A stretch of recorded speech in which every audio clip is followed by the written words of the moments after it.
খুবই সহজভাবে মাটন রান্না করেছি। চলো দেখে নিই কীভাবে করেছি। প্রথমে আমি গোটা রসুন নিয়েছি, গোটা রসুনটাকে ছাড়িয়ে মিক্সির জারেতে দিয়েছি। একটা গোটা রসুন আমি পুরোটা দিয়ে দিয়েছি। আর দিয়েছি 1 ইঞ্চি মতো আদা, ওই 25 গ্রামের মতো আদা দিয়েছি। 4-5টা কাঁচা লঙ্কা, একটা ছোট টমেটো, আর সামান্য জায়ফল, জয়িত্রী, আর দিয়েছি গোটা গরম মশলা। সব কিছুকে একসঙ্গে পেস্ট করে নেব।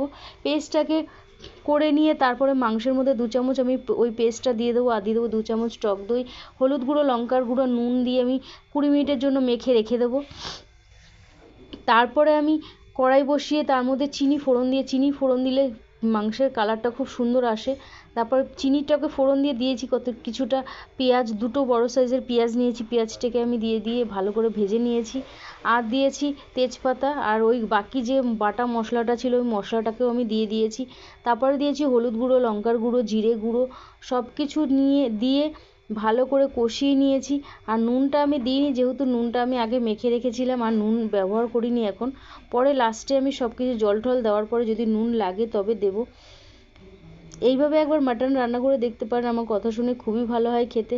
আর এইভাবে মাটন রান্না করলে ভাত, রুটি সব কিছুর সঙ্গেই ভালো লাগে খেতে, আর খুব তাড়াতাড়ি হয়ে যায়।